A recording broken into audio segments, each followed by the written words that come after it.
Bonsoir, au sommaire de ce JT, le grand froid fragilise les sans domicile fixe. Les accueils de jour sont actuellement débordés. Le permis de construire de l'OL Land délivré ce matin par la mairie de Dessines. Après de longues années de bataille, les travaux devraient débuter au printemps prochain. Et l'OL justement qui se déplace dimanche à Marseille. Les Lyonnais affrontent l'OM en 21e journée de Ligue 1. L'alerte orange au grand froid est donc maintenue jusqu'à demain matin dans le département. La préfecture appelle à la vigilance. Jusqu'à moins 20 degrés ressentis avec le facteur vent sont attendus ce week-end. Des températures glaciales qui fragilisent un peu plus les personnes à la rue. Les centres d'hébergement de jour sont débordés. Jean-Marc Roffa. C'est difficile, ici c'est bien, c'est chaud, on me donne manger, me donne des couches pour le bébé, je suis contente. Face à des températures extrêmement négatives de nuit comme de jour, les centres d'accueil du plan froid se mobilisent pour limiter les personnes à la rue. C'est le cas ici à Saint-Irénée où des familles sont hébergées. Depuis lundi, nous accueillons 12 personnes supplémentaires par rapport aux 100 personnes initialement prévues dans cet accueil Saint-Irénée. En journée, les endroits chauds sont pris d'assaut. Au moment du repas de midi, ici au foyer Notre-Dame des Sans-Abris, c'est l'occasion d'ouvrir le dialogue. Ils me gardent la journée, c'est le matin de 9h jusqu'à midi. Et l'après-midi, on mange à midi ici au foyer avec eux. Et de 1h jusqu'à 4h, on est avec eux. Pour faire face à cet épisode de grand froid, le foyer Notre-Dame des Sans-Abris ouvre ce vendredi soir une nouvelle structure d'accueil. Nous allons, de façon tout à fait exceptionnelle, ouvrir un nouveau centre d'hébergement qu'on appelle Froid Extrême, qui sera situé dans ce que nous appelons le Nouveau Monde, c'est-à-dire rue Sébastien Griffe, et qui sera en capacité d'accueillir 35 personnes. De son côté, la préfecture annonce qu'il n'y aura pas d'autre ouverture de gymnase ce week-end, puisque celui qui a été ouvert cette semaine n'affiche pas complet. En attendant, si vous remarquez ce soir un SDF à la rue, n'hésitez pas à composer le 115. Et le froid à l'origine de la fermeture du tunnel de la Croix-Rousse cet après-midi. De 14h à 16h, les services techniques du Grand Lyon ont enlevé des stalactites qui se sont formées sur les parois. Elles menaçaient de tomber sur la chaussée.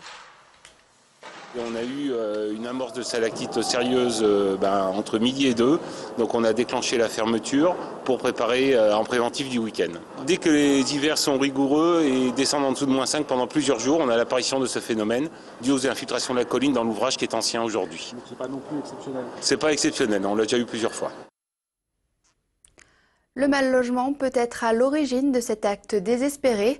Vers 18h30 hier, un homme a tenté de s'immoler dans le hall de l'hôtel de ville de Saint-Priest. Ce SDF de 33 ans s'est aspergé et a ingurgité un liquide inflammable. Des policiers sont arrivés à temps pour l'empêcher de mettre le feu. Transporté à l'hôpital Édouard Herriot, ses jours ne seraient pas en danger. Il aurait voulu attirer l'attention sur sa situation.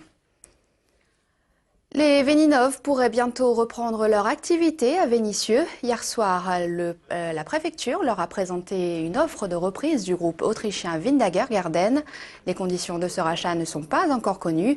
Les salariés restent donc prudents. 6 mois après le placement de leur entreprise en liquidation judiciaire, l'usine, elle, est toujours occupée par les salariés pour maintenir les machines en état de marche. On est quand même réservé, on ne connaît pas ce projet exactement.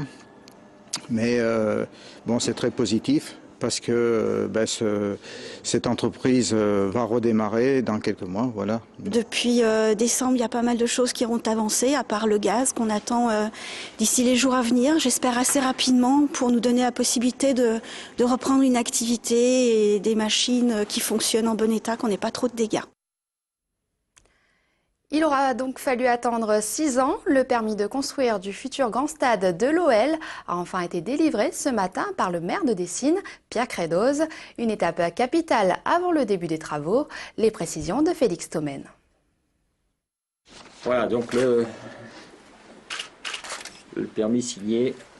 C'est la signature qui met sans doute fin à un long feuilleton, celui du grand stade. Ce matin, le maire de Dessines paraphait le permis de construire, synonyme de coup d'envoi des travaux. Une naissance dans la douleur, tant ce dossier aura mobilisé bon nombre d'opposants. Ça n'a pas été un long fleuve tranquille. Oui, c'est un soulagement et une grande satisfaction parce que vous savez que j'ai toujours cru à ce projet. L'OL aura donc eu gain de cause et obtient ainsi le sésame indispensable au lancement des travaux de sa future enceinte de 58 000 places et d'un coût de 381 millions d'euros supporté par le club lyonnais. Nous allons dans les jours qui viennent, les semaines qui viennent, attaquer un certain nombre de travaux.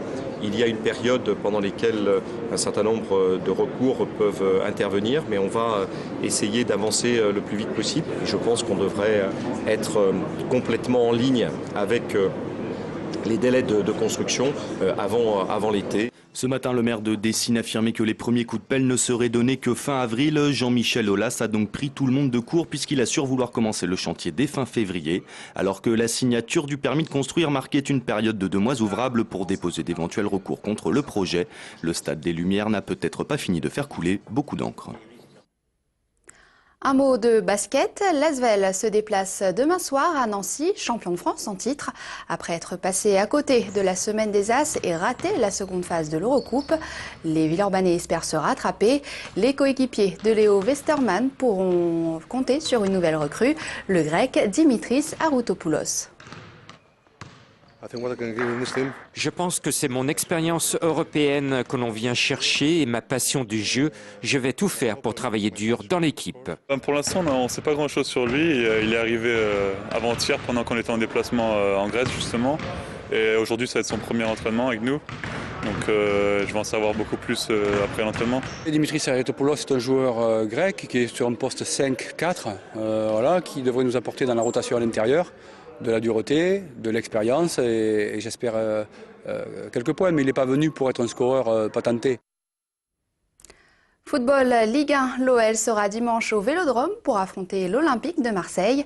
Une rencontre qui fait office de match test avant la finale de la Coupe de la Ligue en avril prochain. Émilie Deschamps. Si Kim Källström, le Suédois, vit plutôt bien les frimas de l'hiver, ce n'est pas un temps à mettre un Brésilien dehors. C'est pas froid, c'est dans la tête. Mais les esprits lyonnais, eux, sont échauffés par la perspective du déplacement à Marseille. Si le choc des Olympiques en finale de la Coupe de la Ligue pourrait apporter à l'OL son premier trophée depuis 2008, le match de dimanche en championnat est capital pour rester en bonne place dans la course au titre. Je crois toujours que l'on peut être champion de France, mais je sais même que ça va être très difficile. Dimanche, c'est un match contre un rival direct. Ils ont pratiquement le même nombre de points que nous, donc ça sera forcément très important. Et l'OM d'aujourd'hui n'est plus celui que Lyon a battu 2-0 au match aller. Les Marseillais restent sur 7 matchs sans défaite et sont désormais 5e de Ligue 1 à seulement 1 point de l'OL. Alors que Lyon ne réussit pas cette saison face aux grosses cylindrées à l'extérieur, le défi est de taille. Bon, ça suffit quoi. On sait qu'on n'a pas été bon à Lille, à Paris, à Montpellier. Maintenant, essayons de faire autre chose, mais c'est pas la forme du complexe de dire on y va, on est battu. Qui tout double donc ce week-end pour l'OL qui pourrait retrouver le podium de la Ligue 1 ou bien laisser passer Marseille devant au classement et ainsi perdre du terrain en vue des 3 premières places synonymes de Ligue des Champions. Un premier tournant dans la saison des Lyonnais. Et c'est la fin de ce JT. Très belle soirée sur TLM.